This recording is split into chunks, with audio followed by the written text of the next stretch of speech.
Hello साथियों, मैं मीनाक्षी शुक्ला आप सभी का स्वागत करती हूँ आपके अपने प्लेटफॉर्म टारगेट विद केसीएस में। जैसा कि साथियों पता है कि प्रतिदिन ठीक 12 बजे इस क्लास का स्टार्टिंग होती है, यानी ठीक 12 बजे क्लास स्टार्ट होती है।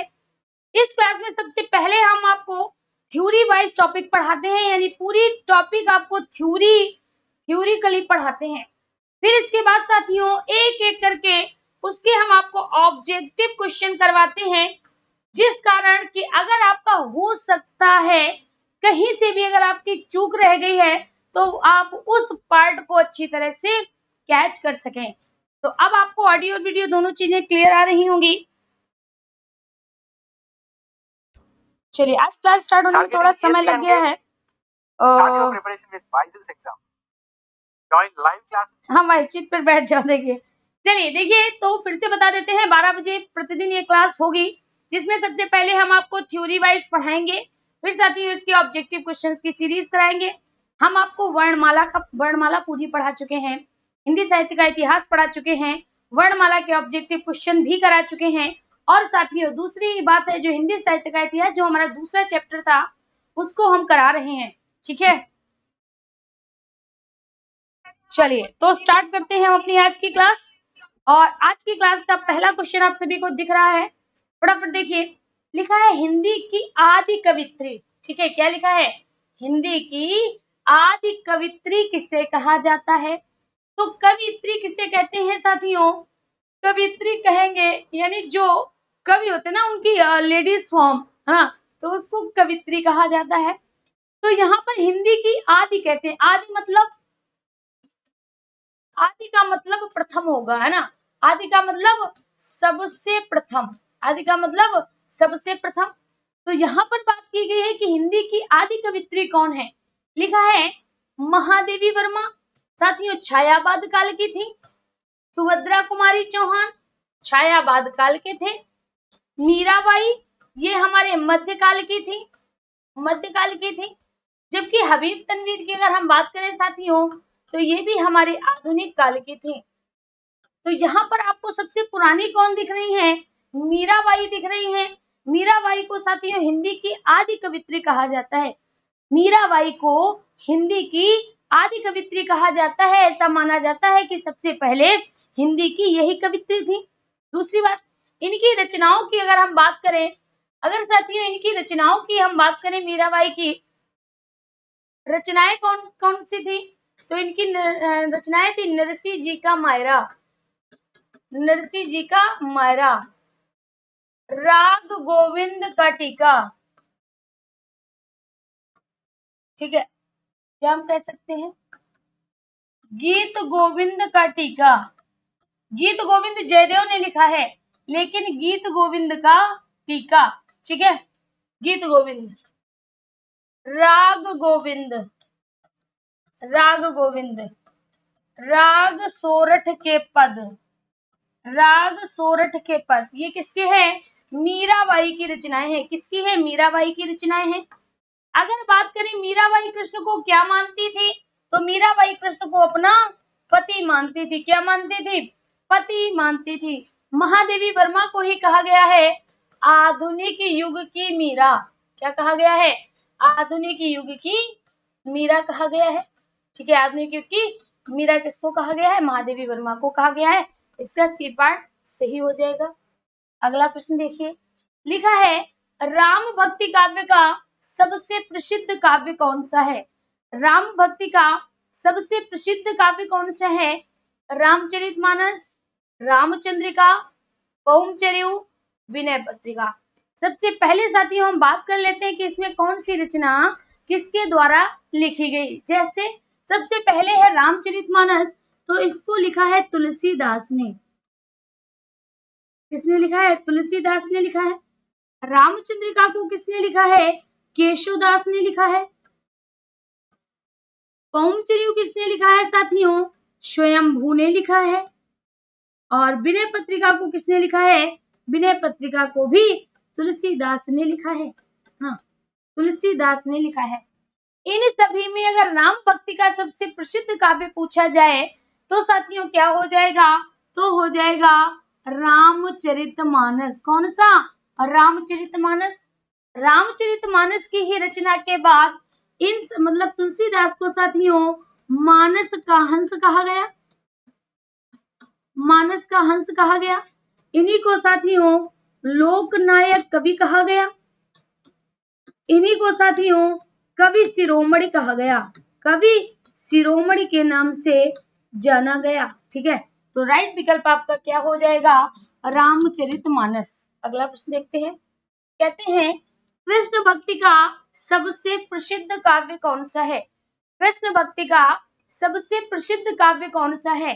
पहला है आपका सूरसागर, दूसरा है साथियों सूर सारावली, तीसरा है साहित्य लहरी, चौथा है जुगमान चरित, चौथा है आपका जुगमान चरित। तो यहाँ पर देखिए जुगमान चरित को किसने लिखा है, जुगमान चरित। ठीक है, साहित्य लहरी को किसने लिखा है, साथियों सूर सारावली को किसने लिखा है, और सूर सागर को किसने लिखा है ना। तो ये सभी रचनाएं, यानी अगर हम बात करें ये तीनों रचनाएं, जो तीन रचनाएं हैं वो सूरदास के द्वारा लिखी है, आपको पता है। लेकिन इनमें से जो रचना श्रेष्ठ है, और इन सभी में याद रखिएगा, इसमें सभी में किसका वर्णन है, कृष्ण का वर्णन है। किसका वर्णन है, कृष्ण का ही वर्णन है, कृष्ण की लीलाओं का वर्णन है। लेकिन अगर पूछा जाए कृष्ण भक्ति का सबसे बड़ा, तो सबसे बड़ा क्या होता है साथियों, याद रखना, सबसे बड़े होते हैं समुद्र। क्या होते हैं, समुद्र होते हैं। तो सूरदास की जो रचना है सूरदास की जो रचना है सूरसागर, वह सभी रचनाओं में सबसे बड़ी है। वह कृष्ण भक्ति शाखा के कवियों में सबसे बड़ी रचना है ना। और हम कह सकते हैं ये कृष्ण का सबसे प्रसिद्ध काव्य है, सबसे प्रसिद्ध काव्य है, सबसे प्रसिद्ध काव्य है कृष्ण भक्ति का, कृष्ण भक्ति का सबसे प्रसिद्ध काव्य है। दूसरा प्रश्न ये बनता है कि इसको लिखा किसने है साथियों, तो इसको लिखा है सूरदास ने। किसने, सूरदास ने। इसकी भाषा क्या है, तो साथियों इसकी भाषा है ब्रज भाषा, है ना, ब्रज भाषा। ये चीज आपको तो पता होगी। अब जो चीजें आपको सीखनी है वो सीखिए। अगर पूछा जाए कि जो सूर सागर है उसमें किसका वर्णन है, तो आप कहोगे इसमें कृष्ण की भक्ति का वर्णन है। लेकिन कृष्ण के किस रूप का वर्णन है, तो याद रखिएगा साथियों कृष्ण के वात्सल्य रूप का वर्णन है।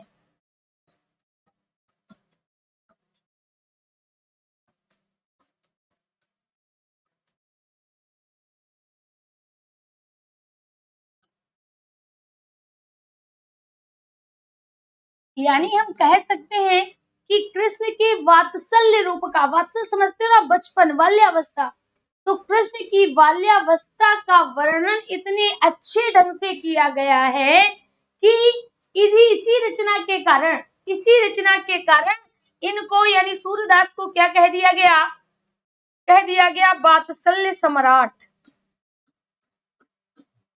वात्सल्य सम्राट की उपाधि दे दी गई थी किसको, तो सूरदास को, क्योंकि सूरदास की साथियों आंखें नहीं थी, सूरदास की आंखें नहीं थी, ऐसा माना जाता है। कुछ लोग कहते हैं ये जन्मांध थे, तो कुछ लोग कहते हैं जन्म के बाद अंधे हुए।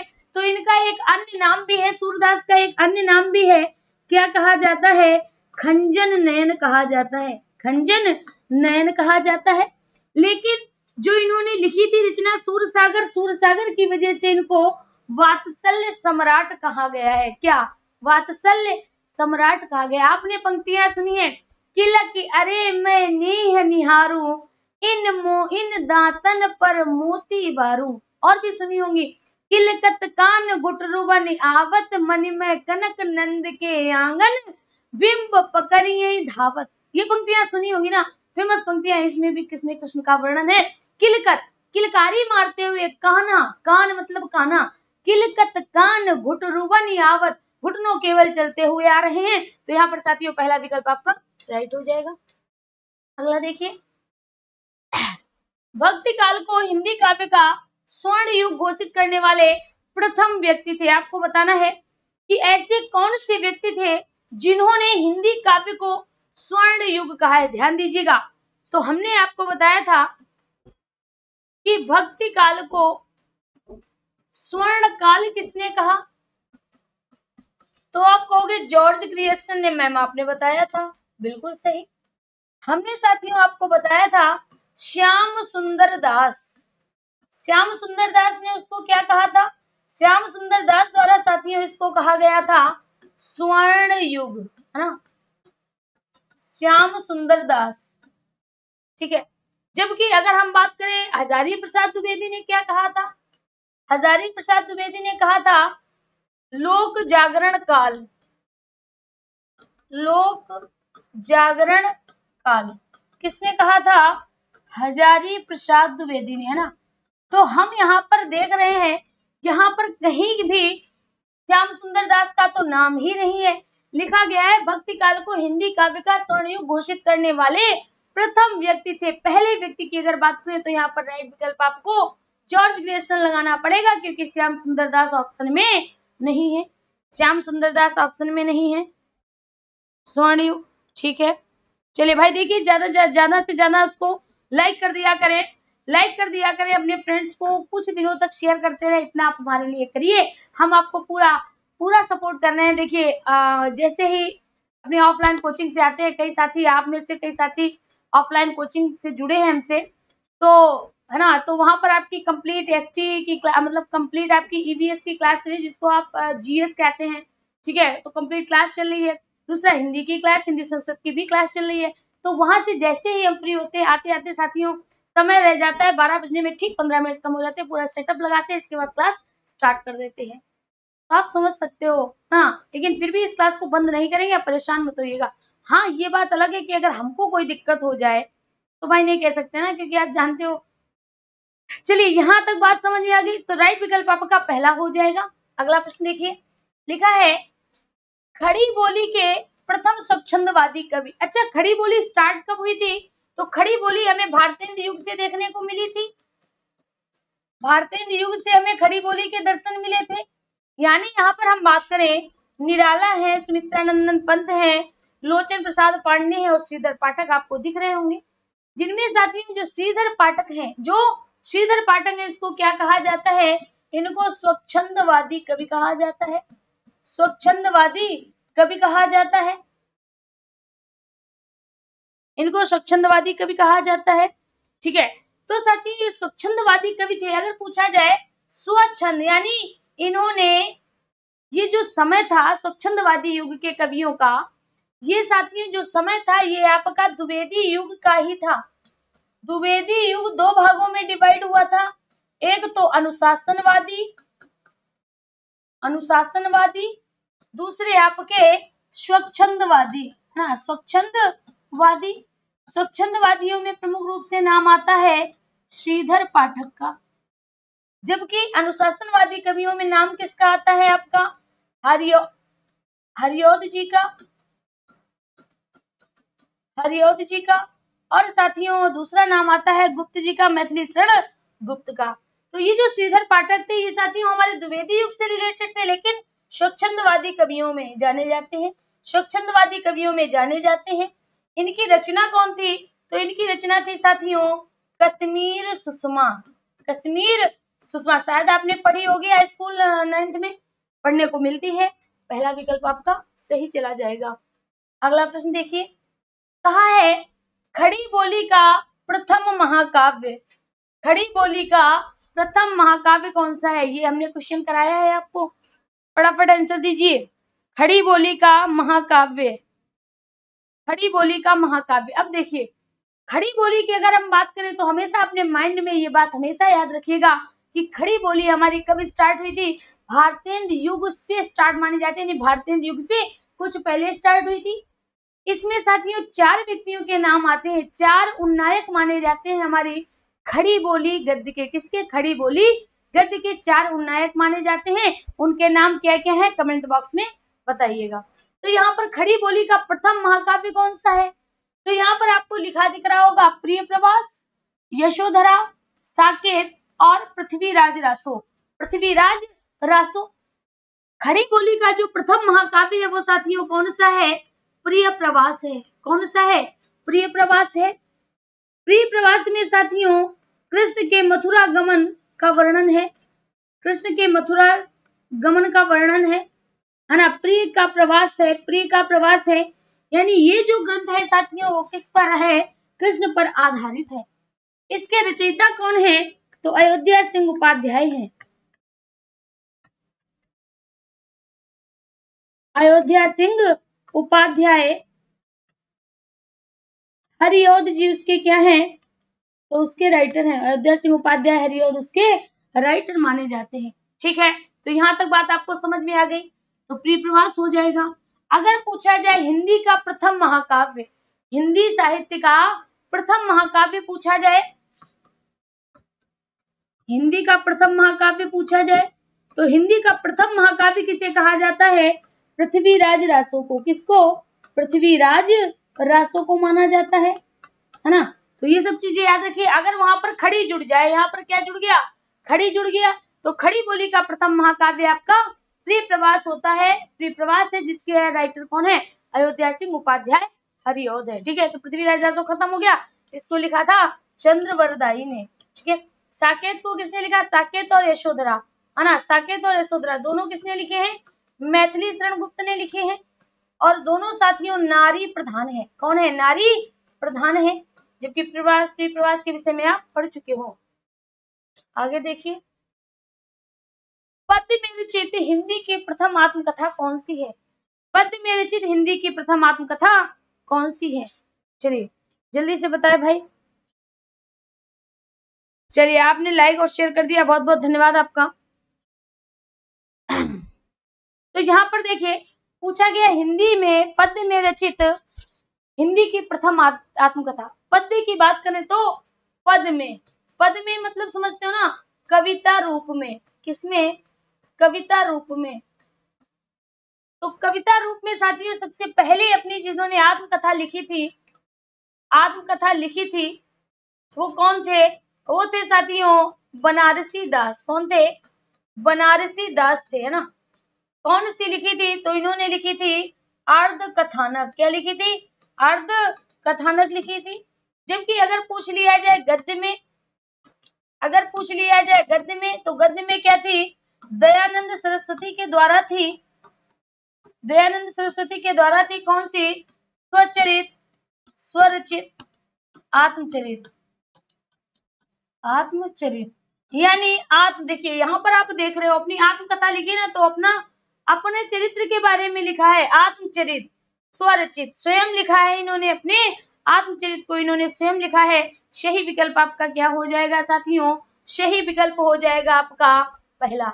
भक्तमाल पहली जीवनी है, भक्तमाल क्या है, पहली जीवनी है, जो किसके द्वारा लिखी गई है, नाभा दास के द्वारा लिखी गई। किसके द्वारा लिखी गई है, नाभा दास के द्वारा लिखी गई है, जिसमें साथियों अनेक संतों की कथाओं का वर्णन है, अनेक संतों के जीवन के विषय में बताया गया है। ठीक है, बात समझिएगा। कई बार आपके पेपर में भक्तमाल से क्वेश्चन बना है, कई बार भक्तमाल से आपके पेपर में क्वेश्चन बना है, तो गलती से भी गलत मत करिएगा। भक्तमाल, भक्तमाल क्या है, जीवनी है। अच्छा, जीवनी और आत्मकथा में क्या अंतर है, देखिए आप बच्चे, आपने कबीर की जीवनी याद की होगी ना। जब हम हाई स्कूल इंटर में पढ़ते हैं तो हम जीवनी याद करते हैं। तो जीवनी क्या है, जीवनी है जीवन गाथा। जीवनी क्या है, जीवन गाथा, यानी जहां से जन्म हुआ और जहां से इंड हो गए, इसके बीच में जो जो इन्होंने कार्य किए वह इनकी जीवनी है ना। तो हम लोग भी कबीरदास की जीवनी पढ़े हैं, कबीरदास की, सूरदास की, और कई कवियों की हम लोगों ने जीवनी पढ़ी है। तुलसीदास की, अयोध्या सिंह उपाध्याय हरिऔध की, मैथिली शरण गुप्त की, काफी कवियों की पढ़ी है। ठीक, आत्मकथा किसे कहते हैं, आत्मकथा का अर्थ है आत्म, अपनी, और कथा का मतलब होता है कथा यानी जीवन चरित्र। जब हम अपना जीवन चरित्र स्वयं लिखते हैं तो वो हमारी आत्मकथा है, अपने बारे में लिखा है, आत्मकथा है। और अगर हम किसी दूसरे के विषय में लिखते हैं तो वो उसकी जीवन कथा है, तो वो जीवनी हो जाएगी, और जो हमने अपने बारे में लिखा वो हमारी आत्मकथा हो जाएगी। तो अंतर समझ गए होंगे आप लोग। नमस्ते नमस्ते नमस्ते भाई। चलिए आगे बढ़ते हैं। यहाँ पर राइट विकल्प क्या होगा, टिक लगवा दिया। चलिए बहुत बढ़िया, आगे देखिए। बुंदेले हर बोलों के मुंह, हमने सुनी कहानी थी, खूब लड़ी मर्दानी, वह तो झांसी वाली रानी थी। जैसे ही ये पंक्तियां आए तो ये साथियों किससे ली गई है, ये ली गई है झांसी की रानी से। किससे ली गई है? झांसी की रानी से ली गई है। ये लिखा किसने है? ये साथियों लिखी है सुभद्रा कुमारी चौहान ने। ये किसने लिखी है? सुभद्रा कुमारी चौहान ने, है ना। जिस प्रकार से आपने चेतक के विषय में सुना था, तो चेतक में भी वीरता का वर्णन है। और जो हमारी ये है बुंदेले हर बोलो के मुंह हमने सुनी कहानी थी, खूब लड़ी मर्दानी वह तो झांसी वाली रानी थी, ये जो लिखी है किसने लिखी है साथियों? सुभद्रा कुमारी चौहान के द्वारा लिखी गई। किसके द्वारा? सुभद्रा कुमारी चौहान के द्वारा लिखी गई है। नमस्ते भाई, सभी को नमस्ते। चलिए यहाँ पर देखिए सुभद्रा कुमारी द्वारा लिखी गई है। इनकी साथियों एक रचना आपको याद रखनी है, ध्यान दीजिएगा, इनकी एक रचना याद रखनी है, वो है इनकी बिखरे मोती। कौन सी रचना है? बिखरे मोती। ये याद रखिएगा, हो सकता है पेपर में पूछ दिया जाए, क्योंकि जो बिखरे मोती है वो इनकी इंपॉर्टेंट रचना है। इस पर साथियों इनको पुरस्कार दिया गया है। इस पर क्या दिया गया? इनको पुरस्कार दिया गया है। आप कहोगे कौन सा पुरस्कार दिया गया है? तो साथियों इस पर इन्हें शेखसरिया पुरस्कार प्रदान किया गया था। शेखसरिया पुरस्कार प्रदान किया गया था। क्या शेखसरिया पुरस्कार प्रदान किया गया था? तो राइट विकल्प आपका क्या हो जाएगा? सी विकल्प आपका राइट हो जाएगा, सी विकल्प सही हो जाएगा। चलिए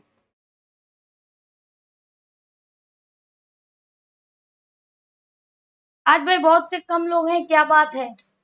आज लगता है अच्छा नहीं लग रहा है। देखिए, मुझे तोड़ लेना बनमाली उस पथ में तुम देना फेंक, मातृभूमि पर शीश चढ़ाने जिस पथ जाएं वीर अनेक। हाँ भाई जाओ दावत उड़ाओ जाके। हाँ भाई बाद में देख लेना, कोई बात नहीं। देखिए हम आपसे, आपने देखा होगा, आप लगातार मेरी क्लास लेते हैं, हम आपसे कभी ज्यादा लाइक और शेयर का नहीं कहते। हम जानते हैं भाई, जो हमसे प्रेम करते हैं वो वीडियो को शेयर भी कर देंगे, लाइक कर देंगे, और जिनको नहीं करना होगा, हम चाहे कितनी भी बार कहें वो नहीं करेंगे। इसलिए हम कभी फोर्स नहीं करते हैं भाई, आपकी इच्छा है। अगर आप चाहो कि क्लास अच्छी हो, आप चाहो कि क्लास कंटिन्यू रहे, तो आप करोगे ना, आप करोगे। और चाहे हम कितना भी कहते हैं भाई, तो अगर आपको नहीं करना है तो आप नहीं करोगे ना। चलिए तो यहाँ पर देखिए लिखा है, मुझे तोड़ लेना बनवाली। याद है इस पंक्ति को हमने कल सुनाया था। मुझे तोड़ लेना बनवाली उस पथ में तुम देना फेंक, मातृभूमि पर शीश चढ़ाने जिस पथ जाएं वीर अनेक। साथियों इसी पर ध्यान दीजिएगा, ये किससे ली गई है? ये पुष्प की अभिलाषा है। किसकी है? पुष्प की इच्छा है। अभिलाषा मतलब इच्छा है। पुष्प की इच्छा है कि उसे तोड़ लिया जाए और उस पथ पर फेंक दिया जाए जिस पर मातृभूमि पर जो शीश चढ़ाने जो वीर जा रहे हैं उनके कदमों के नीचे उसे बिछने का शौक है। उसे चाहा नहीं मैं सुरवाला के गहनों में गूथा जाऊं। उसे इसकी आस नहीं कि वो सुरवाला के गहनों में गूथे। उसको किसकी इच्छा है? कि जिस पर मातृभूमि पर जब लोग शीश चढ़ाने जाते हैं, मैं उनके कदमों को चूमना चाहता हूँ, मैं उनके कदमों पर पड़ना चाहता हूँ। ये पंक्ति है। तो ये पंक्तियां किससे ली गई? पुष्प की अभिलाषा से ली गई है। ये साथियों माखन लाल चतुर्वेदी की पंक्तियां हैं। किसकी? माखन लाल चतुर्वेदी की पंक्तियां हैं। इन्हीं को साथियों एक भारतीय आत्मा कहा जाता है। एक भारतीय आत्मा कहा जाता है। इन्हीं को साथियों दद्दा के नाम से भी जाना जाता है। तो अगर आपसे पूछा जाए दद्दा किसका उपनाम है? माखनलाल चतुर्वेदी का। एक भारतीय आत्मा किसका नाम है? तो आप क्या कहोगे? माखनलाल चतुर्वेदी का। तो राइट विकल्प क्या हो जाएगा? माखनलाल चतुर्वेदी। आगे देखिए लिखा है, आंसू के रचनाकार हैं। बहुत बढ़िया प्रश्न है। आंसू, आंसू क्या है साथियों? आंसू एक कविता है। आंसू क्या है? एक कविता रूपी काव्य है। एक काव्य है। काव्य का मतलब होता है कविता, है ना। काव्य का मतलब क्या होता है? कविता होता है। तो यहाँ पर अगर आंसू की बात करें, आंसू क्या है? एक कविता है। एक कविता है। अगर यही पूछा जाए कि इनकी प्रथम कहानी कौन सी है, प्रथम कहानी कौन सी है, अंतिम रचना कौन सी है, अंतिम रचना, ध्यान दीजिएगा, अंतिम रचना और इनका अधूरा उपन्यास, ठीक है। तो यहाँ पर ध्यान दीजिएगा, आंसू क्या है साथियों? कविता है। आंसू कविता है। किसकी है? जयशंकर प्रसाद की। किसकी? जयशंकर प्रसाद की है, जो कि छायावाद के प्रवर्तक हैं। जो कि क्या है? छायावाद के प्रवर्तक हैं। इनकी और भी रचनाएं कहानियां हैं, जैसे आकाशदीप, जैसे आकाशदीप, जैसे पुरस्कार, है ना, इनकी बहुत अच्छी कहानियां हैं। आकाशदीप, आकाशदीप, पुरस्कार, इनकी बहुत प्रमुख कहानियां हैं, याद रखिएगा, आकाशदीप और पुरस्कार। तो यहाँ पर देखिएगा साथियों, इनकी प्रथम कहानी की अगर बात करें, प्रथम कहानी कौन सी है? ग्राम है। प्रथम कहानी कौन सी है? ग्राम है। इनकी अंतिम रचना कौन सी है? इनकी अंतिम रचना कौन सी है? कामायनी है। कामायनी, कामायनी क्या है? महाकाव्य है। अगर पूछा जाए इनका अधूरा उपन्यास कौन सा है? इरावती है। कौन सा है? इरावती है। यहाँ पर राइट विकल्प आपका क्या चला जाएगा? जयशंकर प्रसाद चला जाएगा, जयशंकर प्रसाद चला जाएगा। आगे देखिए, अगला प्रश्न कहता है, अष्टछाप के सर्वश्रेष्ठ भक्त कवि के रूप में किसका नाम लिया जाता है? अष्टछाप, यहाँ पर हम 8 कवियों के नाम बताएंगे। कितने? अष्ट छाप। अष्ट किसको कहते हैं? अष्ट कहते हैं आप 8, और छाप मतलब है कवियों, कवि। 8 कवि को मिलाकर अष्ट छाप बनाया गया। अब साथियों, इसकी स्थापना किसके द्वारा की गई है? विट्ठलनाथ के द्वारा। विट्ठलनाथ के द्वारा, विट्ठलनाथ के द्वारा की गई थी। कब की गई थी साथियों? तो 1565 में की गई थी। कब? 1565 में की गई थी। किसमें की गई थी? 1565 में की गई थी। अब इसमें अगर आपको 8 कवियों के नाम याद रखना है तो आप क्या करो? कुंभा के सुर पर कृष्ण नाचे, है ना, ये जो है ये साथियों बल्लभाचार्य के शिष्य थे। बल्लभाचार्य जी के शिष्य थे। कुंभा का मतलब क्या हुआ? कुंभा का मतलब हुआ साथियों कुंभन दास ना। सुर का मतलब क्या हुआ? सूरदास। पर का मतलब क्या हुआ? पर का मतलब क्या हुआ? परमानंद दास। और कृष्ण का मतलब क्या हुआ? कृष्ण दास। कृष्ण का मतलब क्या हुआ? कृष्णदास। तो इस तरह से ये साथियों 4 कवि तो ये हो गए। अब आगे बताते हैं। एक दूसरी लाइन याद रखना है, गोविंद, गोविंद छत पे चतुर नंद। ठीक है, ये आपको याद रखना है। हमने, अगर आपने अष्टछाप पढ़ा है तो हमने आपको बताया था कि क्या? बैठो। बैठो मतलब, बैठो से मतलब है ये साथियों विट्ठलनाथ के हैं। ये विट्ठलनाथ के शिष्य हैं। गोविंद का अर्थ है गोविंद स्वामी। गोविंद स्वामी। छत का अर्थ है छीत स्वामी। छीत स्वामी। चतुर का अर्थ है साथियों चतुर्भुज दास। और नंद का अर्थ है नंददास। नंद का अर्थ क्या हुआ? नंददास। तो 1 2 3 4, ठीक है, 1 2 3 4, जिसमें जो सूरदास हैं, कौन? जो साथियों सूरदास हैं, इनको कहा जाता है अष्टछाप का जहाज। अष्टछाप का जहाज कहा जाता है। यानी जो अष्टछाप है, ये अष्टछाप को खींचने वाले एक ऐसे जहाज के समान है। जहाज लोगों को क्या करता है? पार उतार देता है। ठीक वैसे ही सूरदास में ऐसे गुण थे जो पूरा का पूरा अष्टछाप को खींच ले गए। इसीलिए साथियों राइट विकल्प आपका क्या जाएगा? सूरदास चला जाएगा। अगला प्रश्न देखिए, बच्चा 7 कहाँ लिखे? 8 लिखे हैं। देखिए, 1 2 3 4, ठीक है, 5 6 7 8, पूरे 8 लिखे हैं। चलिए आगे देखिए, यहाँ पर लिखा है त्यागपत्र उपन्यास किसकी रचना है? भाई सही से देखिए, पूरे के पूरे लिखे हैं। यहाँ पर देखिए, कह रहा है त्यागपत्र किसकी रचना है? कौन सी? त्यागपत्र। तो याद रखिए साथियों, जो त्यागपत्र है, त्यागपत्र जैनेन्द्र कुमार जी का तीसरा उपन्यास है। कि कौन सा है? तीसरा उपन्यास है। तीसरा उपन्यास है इनका साथियों परख और सुनीता। परख और सुनीता इनके अन्य उपन्यास हैं। अन्य उपन्यास है किसके, जैनेन्द्र कुमार के। तो यहाँ पर कई बार त्यागपत्र से प्रश्न बना है कि त्यागपत्र क्या है, तो त्यागपत्र उपन्यास है। त्यागपत्र क्या है, उपन्यास है। कौन सा है, इनका तीसरा उपन्यास है। उनके परख और सुनीता अन्य उपन्यास है। तो राइट विकल्प आपका क्या जाएगा, जैनेन्द्र कुमार जाएगा। क्या जाएगा, जैनेन्द्र कुमार जाएगा। बहुत बढ़िया। चलिए अगला प्रश्न देखते हैं।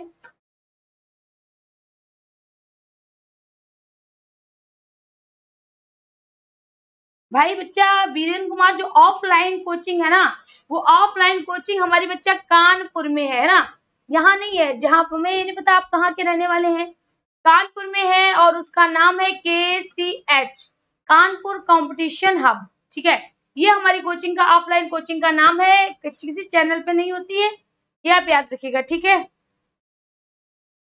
वीरेंद्र कुमार जी, आपको आपका आंसर मिल गया होगा। इसमें हमारे कई साथी ऐसे हैं जो ऑफलाइन आते हैं।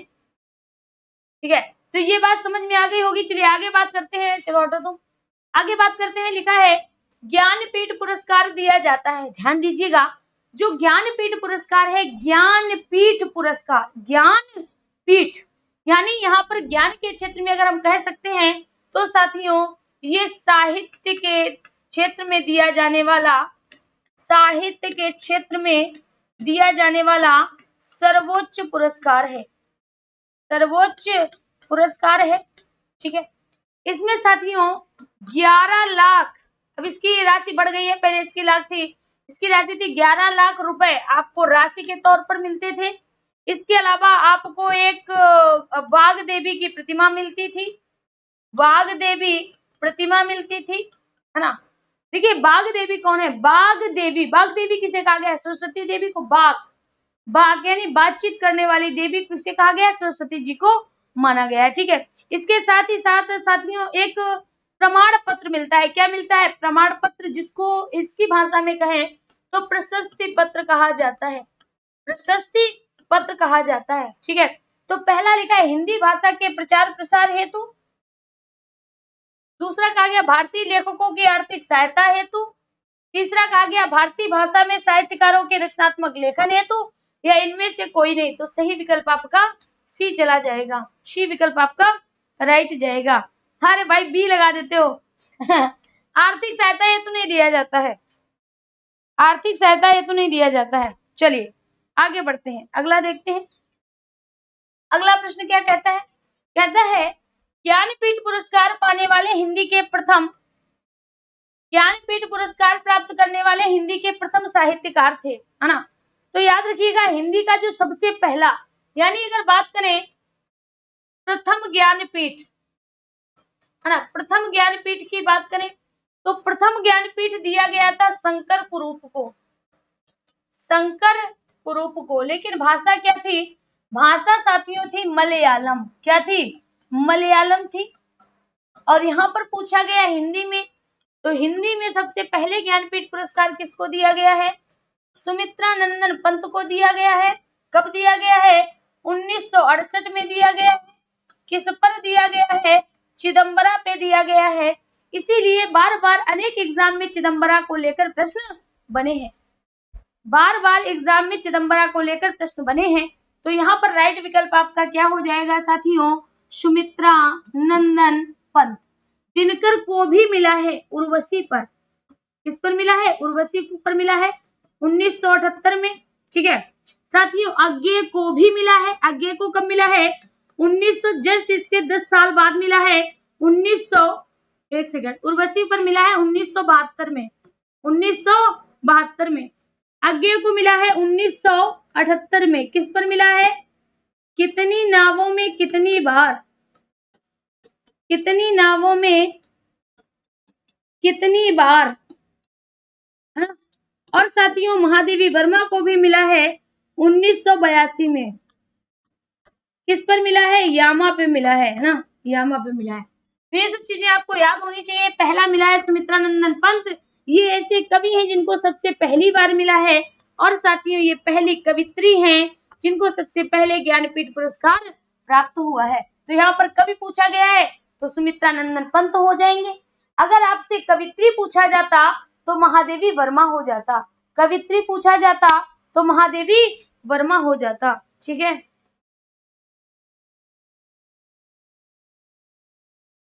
यहाँ पर सबसे पहले विकल्प क्या हो जाएगा, आपने टिक लगा दिया है। अगला प्रश्न देखिए, लिखा है कलम का सिपाही क्या है। बहुत बढ़िया है, कलम का सिपाही। तो आप ध्यान से मेरी बात सुनिए, आपको समझ आ जाएगा।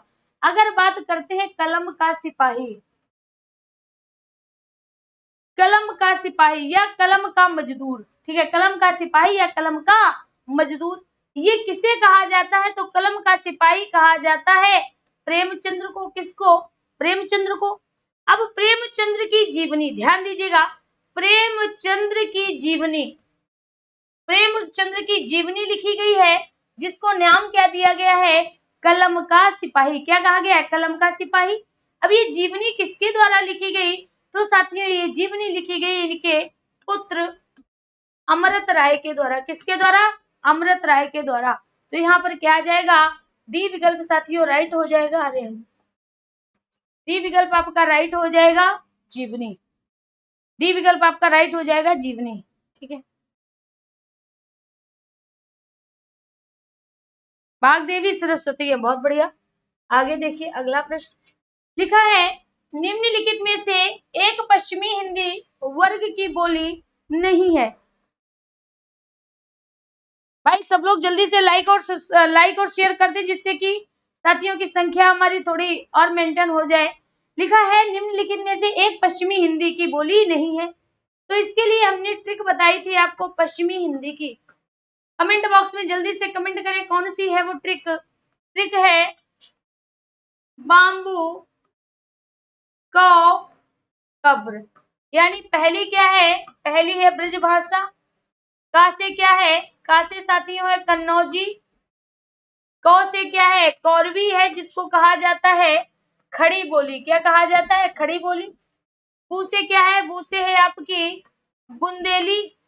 बा से क्या है, बांगरू है, बा से क्या है, बांगरू है, जिसको कहा जाता है हरियाणवी। क्या कहा जाता है, हरियाणवी कहा जाता है। और कौरवी को क्या कहते हैं, खड़ी बोली कहते हैं, है ना, याद रखिएगा। तो कन्नौजी तो है, कन्नौजी है, ब्रजभाषा भी है, खड़ी बोली भी है, जिसको हम कौरवी कहते हैं। अगर पूछा जाए कौन सी नहीं है, तो ब्रज नहीं है। क्या है, ब्रज नहीं है। ब्रज किसकी है, पूर्वी हिंदी की है, जिसकी ट्रिक है ए बी सी, अवधी बघेली छत्तीसगढ़ी। सी विकल्प आपका राइट होगा। अगला प्रश्न देखिए, समय बहुत हो गया है।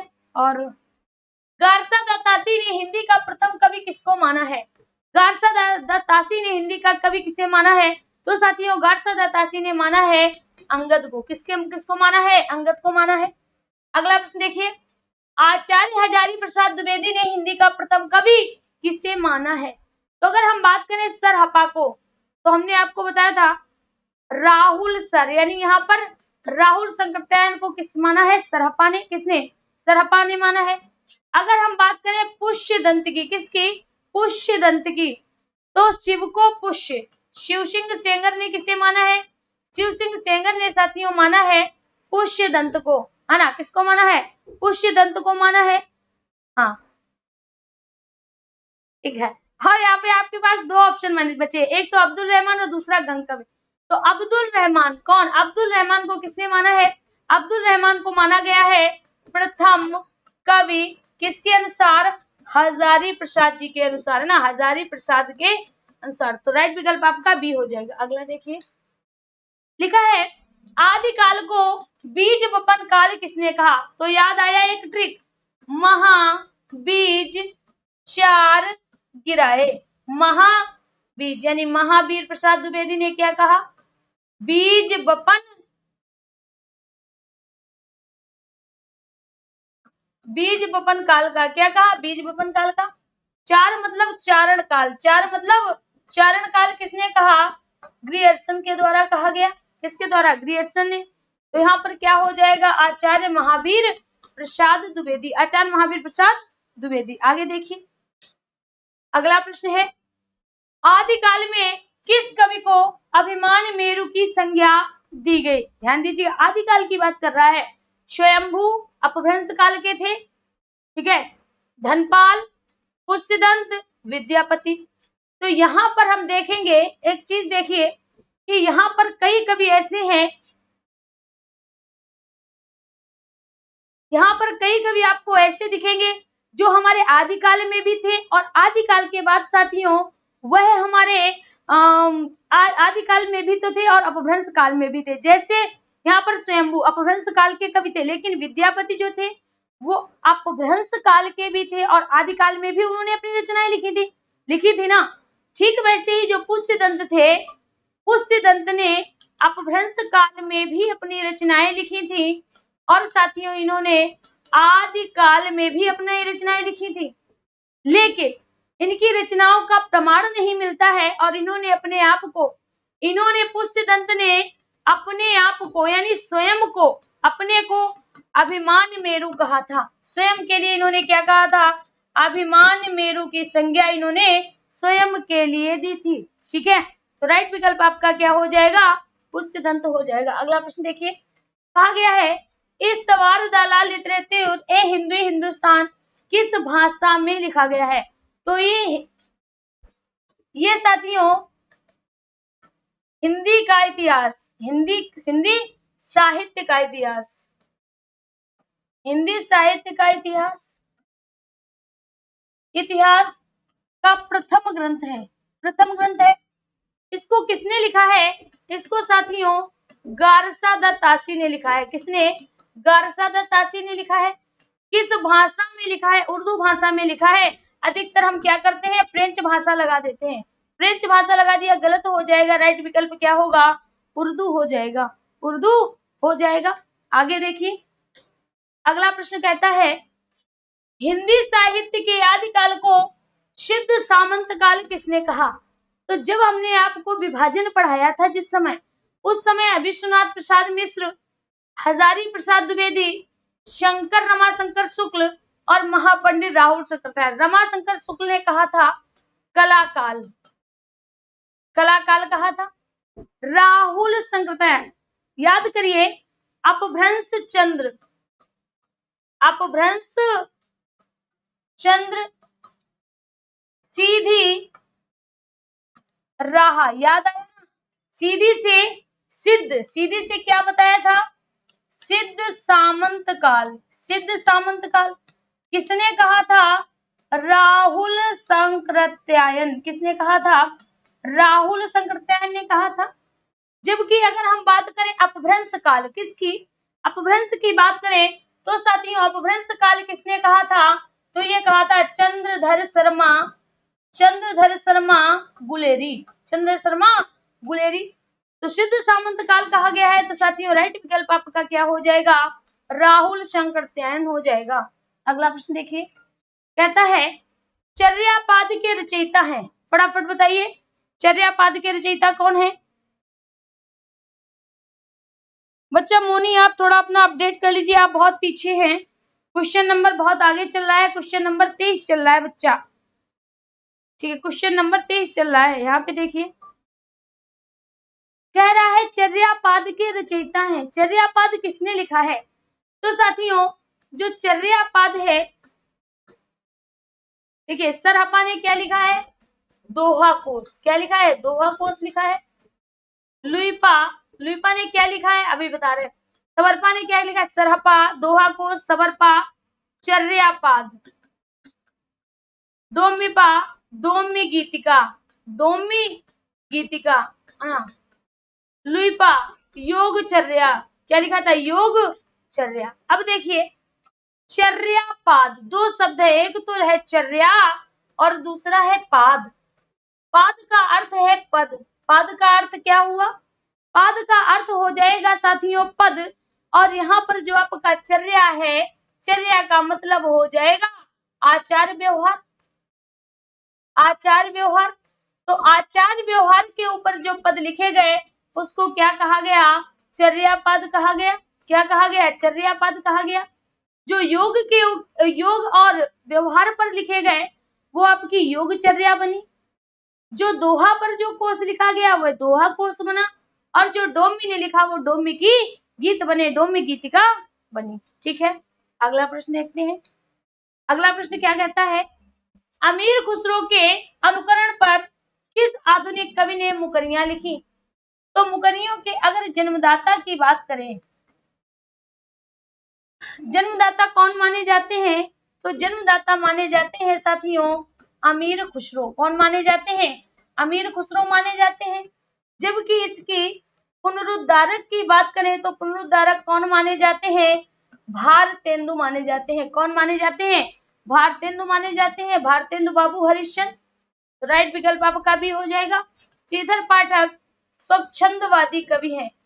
स्वच्छंदवादी कवि के रूप में जाने जाते हैं। तो यहाँ पर राइट विकल्प आपका भी हो जाएगा।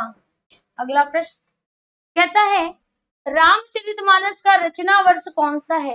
रामचरितमानस जो लिखा गया है उसका रचना वर्ष कौन सा है?